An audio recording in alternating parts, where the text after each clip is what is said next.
new prescription.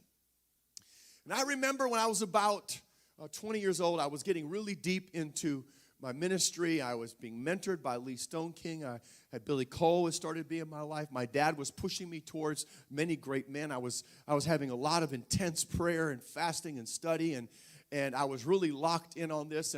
And the mentor of all of my mentors was Tom Barnes. And so my dad would go and preach in Minden, Louisiana, a small little town there where the great man of God was, Brother T.W. Barnes. Now, everybody wanted his tapes, even though he was a country preacher. They wanted his tapes.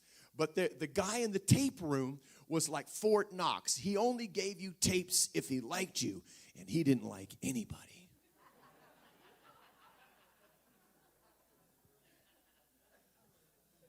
I mean, even if you ordered a tape in the church, you might get it. You might not get it. But for some reason, he liked my dad. And he said, would you like a box of Brother Barnes tapes? He said, oh, yeah, that'd be great. He said, my son would love those. So he brings them home. I still have them in my office here. It's a box of cassette tapes. And they were from a full range of 10, 15 years. Some of them were camp meetings. Some of them from when he's preaching at home. The messages were so simple. But then every time you would just about think you got whatever you were going to get out of it, he would say, I was praying the other day, and I asked the Lord a question, and God gave me the answer. It would be like, I asked a question, and God spoke to me. And I was like, that's cool. Like, I want to do that. Like, I'd not heard anybody that could hear God that would talk about it like that. It was like when we were growing up, hearing the voice of God was like a once a year thing. Like somebody would walk up and they would cry, and the Lord spoke to me. And he'd cry. We were like, wow, God speaks. Somebody heard him. Brother Barnes, it was like natural conversation every day. I want to do that. Well, so I got deeper and deeper into these tapes, and I would go and pray and lay on my bed, and I would say, okay, now give it to me, God. Give it to me. Impart it. I want this, God. And I would listen to those tapes. And he started talking about things that God did for him. He said he went to the eye doctor. And he was uncomfortable because God is a healer, and he was uncomfortable being at the eye doctor. And he said, Jesus, if you don't want me here, heal my eyes. And he said, I started looking around, seeing better. I said, don't need the doctor. And he walked out. And I'm like, wow, like, man, I go to the eye doctor all the time. Like, my mom works for one, And like, if God could do that for Brother Barnes. So I started thinking, like, how could I get God to do for me like he does for Brother Barnes? And I thought, you know what I'm going to do? I'm going to imitate his voice to God and see what happens. I'd listen to those tapes enough. I said, Jesus, I'm here to talk to you today. And the Lord said to me, I know who you are. I said, but I got you to talk.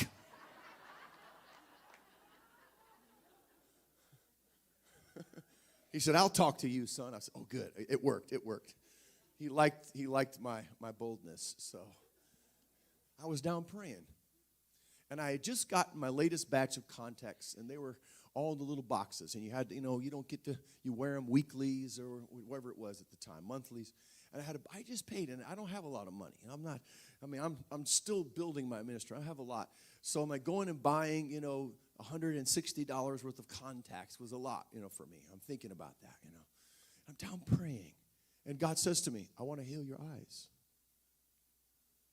Like I healed Brother Barnes. And I'm like, I'm just praying. I'm like, am I hearing this? And I'm trying to imagine God healing my eyes. And then I thought to myself, what am I going to do with all those contacts? And I'm thinking, well, that's such a waste. I don't think I can take them back. Like, what? And I got hung up on this little thing about my contacts, and I wasn't even really thinking, like, what is God really saying to me right now? Like, you're never going to need contacts again. But I never processed. I don't know. Something about the whole prayer and God speaking to me. I was sort of in shock. I didn't know how to go beyond that. And then I just went on praying. I just like, well, I'm not sure if that was right. I'm not sure if it was a day or two later, but it was not very long after that. I was praying again. And the Lord said to me, I want to heal your eyes, just like I did for Brother Barnes. And I again started talking to him about my contacts. And then I realized I had offended God by the way that I had twice deferred in talking about my contact lenses. And then he said, and I felt him pull away. And he said, you missed your opportunity. And then I began to repent. I'm like, oh, God, I'm so sorry. I'm so sorry. Like, duh, stupid. Like, who cares about contact lenses? I mean, like, we'll give them to somebody, like if we can't take them. I mean, it's like, I can't believe that I got something so small like that stopped me from something so big. And then I began to repent. I said, oh, God, please forgive me. Please. Okay, no, I believe you, God. I'm like, take my glasses off. Jesus, heal me. I'll take the contact. I'll pull them off right now, And he said, you will have another opportunity for your eyes to be fixed, but it will be when you are older, and it's going to cost you this time.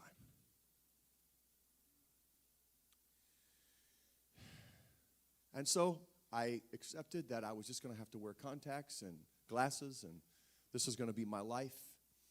And at some point, God's going to visit me again. We had Brother Mark Schutz came and preached for us for our first missions conference. And people were taking their glasses off, and people were getting healed in their eyes, and it was really amazing. And I was like, okay, so I could hardly even wear contacts by that time. I wear them spotty every now and then. I'm taking my glasses off. I'm, okay, God, you said when I was older, and it would be harder, and it would cost me more. And I understand now the pain of what I've already been through and of missing out on this. And heal me now. And I'm like, nothing. Okay, I'm not doubting you, God. I'm not doubting. I'm going to keep believing this, but there's something here. I've got to get through this. So early last year, my eyes were really bothering me. I was noticing that even in the service, I had progressive lenses on my glasses. I couldn't even wear contacts. So I just said, well, if I'm wearing glasses, we'll just make it black. Just go black and big and just own it. This is going to be like, you wear glasses.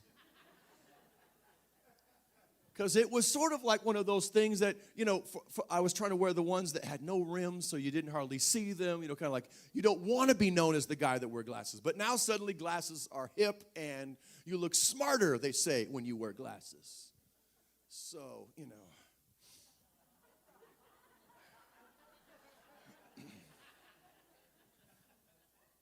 if I have an English accent, it will help as well.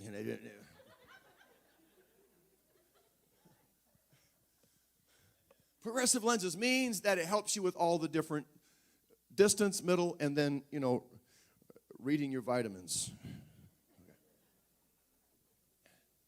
But even then, something was going wrong. And I was looking up on the screens. I remember looking up on the screens, and during the service, I was trying to read the words, and it's looking blurry. And I'm like, okay, so I got to go. I schedule an appointment. I go in, I see the doctor. I said, something is wrong. I need a higher power prescription. She puts it in. She says, no, your prescription's the same. You don't need any more. She said, there's something else wrong. We have to go a little deeper.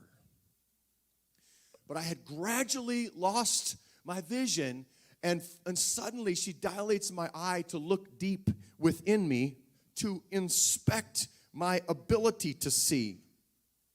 So there's what can be seen, but then there's the actual eye that is seeing it. There's a lens behind the cornea that you see through. The retina is in the back of the eye, and it sees through a lens, which then sees through the cornea, which is the outside of the eye. And as I'm at the optometrist, she looks at me, she said, this is beyond what I can do. You need to see an ophthalmologist. I'm like, well, that's who my mom worked for. And she would tell me these stories about this crooked needle that goes in the eye, and then they turn it sideways, and then they numb you, and you have to stay awake while they put the needle in your eye. And I'm like, oh, God, am I going to have a needle in my eye? What is going to happen to me? We have to look a little deeper. She said, I think you have a cataract. And I said, no, I have a Rinkin Continental. No, that was a bad joke. I'm sorry. My daughter is embarrassed.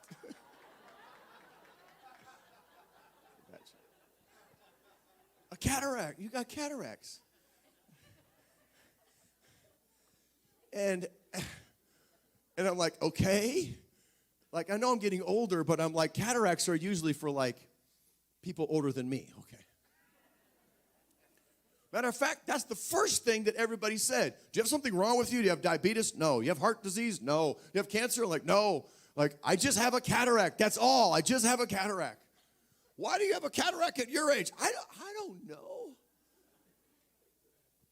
They look in, they say, yep. I go to the ophthalmologist, and they do all these tests on me. I mean, man, this thing with water and water is pressed on your eye, and it's like, you're going to feel water. I'm like, yes, I already feel it. And I'm like, it's crazy. All these weird tests. And they come back, and they say, yep, you need surgery on both eyes. And I said, okay. They said, now, you could wait. Most people wait, they said, until the cataract is so bad that they fail the eye exam for the driver's test. She said, that's you in about 5 years. You could just leave it alone, and in 5 years, you'll be coming back to get a cataract surgery. So what happened? Well, the lens in your eye has become dim. You're not seeing as much light. It becomes yellowed, becomes tarnished. And the longer that you go, the darker it gets. It says 4 stages. You're at stage 2. In 5 years, you'll probably be a 3 going into a 4. And I'm thinking, you mean if things keep progressing the way they progress, I won't be able to drive? And the Lord begins to talk to me. This is the moment now. I told you when you were in your middle age that there would be an opportunity for your eyes to be fixed, but it was going to cost you something. And I realized that God was now using this as a parable. He was helping me to understand, and he brought me to Genesis 27, and he showed me that it didn't cost anything to lose vision. There is no pain in losing vision. There's only pain in fixing the vision.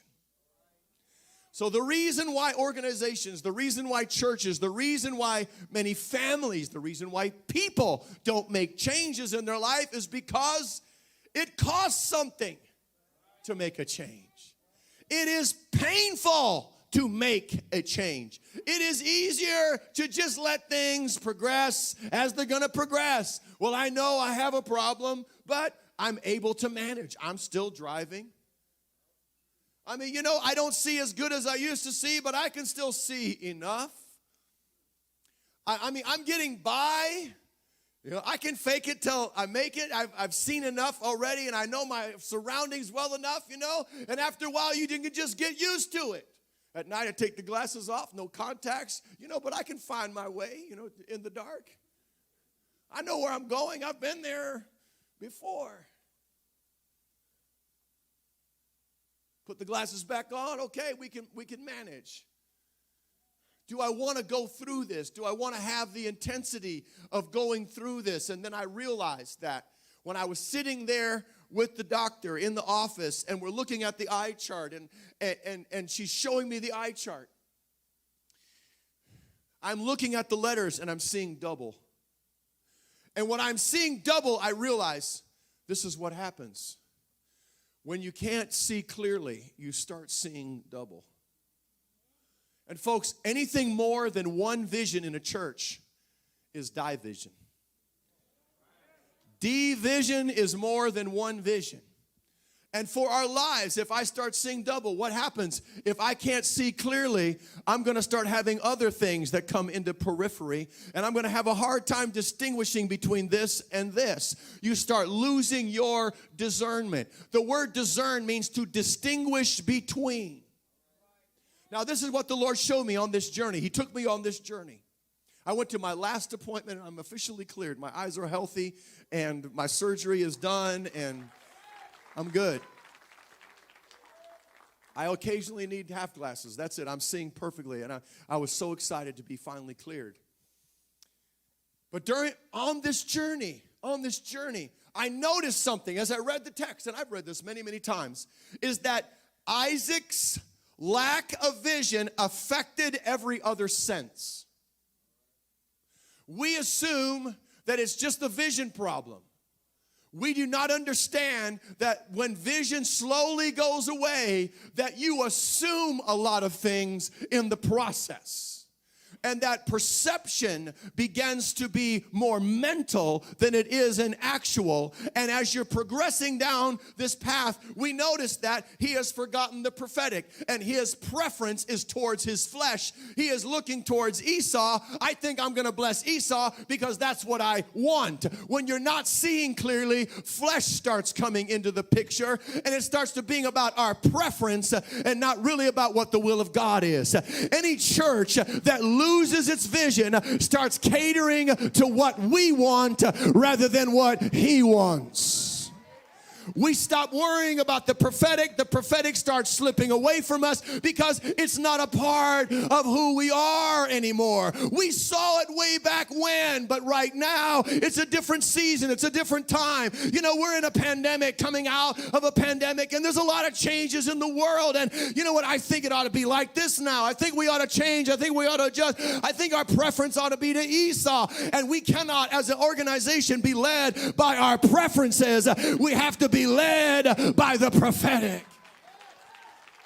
But if you lose your vision, it starts being about the preference. So then he says, go make me some venison. And he starts remembering the savory venison that he's already tasted. He's remembering it. Because now his life is so much more about how it was, not how it is. I don't know when I'm going to die, but I need to bless you while I'm still aware. I know I'm losing some of my faculties. I'm not as sharp as I used to be, but I'm still sharp enough to bless you, and I feel it's about time. So go get me some venison. And now his wife is listening. Now this is what the Lord said to me. If Isaac could see, this chapter would not exist in the Bible. If his vision was good, this chapter would not even be here. But because he couldn't see enough to lead his family, are you listening to me now? He had to be managed. People that do not have self-awareness, people that are operating on past mentalities, that do not understand how far they have drifted or how much they have faded, they are not aware of the mistakes they're about to make. They cannot see. And because they cannot see, they don't realize they're about to bring damage to their whole future and to their whole family and jeopardize all of the positive things that have been passed down through them because they simply cannot see. And so if you cannot see clearly, somebody has to see for you and they have to manage you.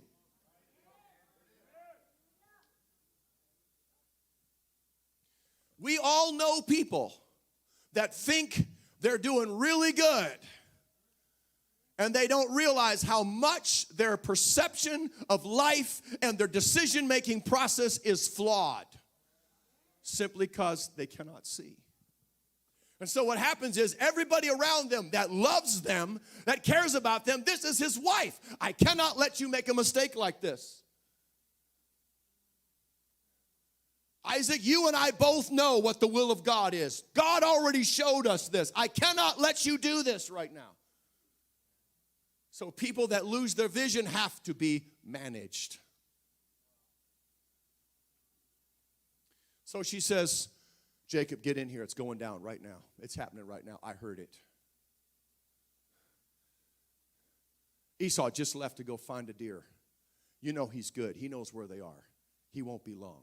It won't take him half the day. Go get me a couple of kid goats. Wait a minute, kid goats? And I'll make savory meat just like he likes. I know the same seasonings that Esau uses. I taught him. And I can make goat taste like deer. Wait a minute. So his taste, he's eating goat, but he thinks it's deer. His taste is off because he can't see. Now, if you could see, you would know the difference between what deer looks like and what goat looks like. And you would start asking a question. Are you sure that this is deer? It don't taste like deer. This tastes more like goat. His senses are off because he's relying upon memory. He's not seeing things clearly, understanding things clearly. He is saying, I want meat that's from a deer, so whatever they bring him, he is already there in a preconceived moment saying, oh, it's got to be deer because that's what I asked for. And so you start believing things. You start accepting things that are true that are not actually true.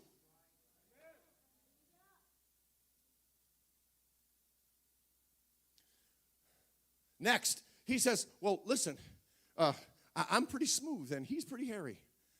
Have you hugged him lately, Mom? Oh, I put my arms around his neck every day.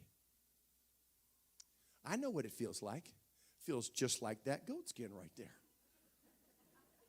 We're going to put this around you. And she said, I'm going to go get some of his garments. Why? Because they would smell like Esau. These are ones I haven't washed. So I want the sweat of Esau to be on you. We'll put the deer on your neck and we'll put it on your hands.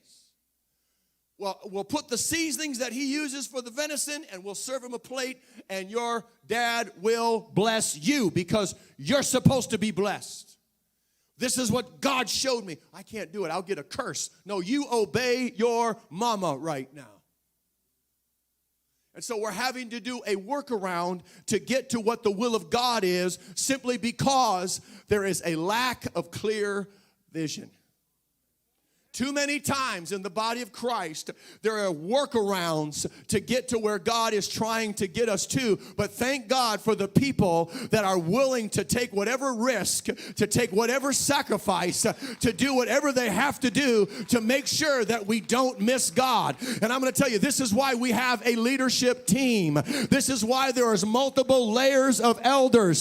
Why we have more than one person that preaches or teaches. Why we have families. This is the reason why Kimberly is also my co-pastor, because I can't see it all and you can't see it all, but together, when we work together, I can have great people around me that can help me to see the whole picture and help us not miss God.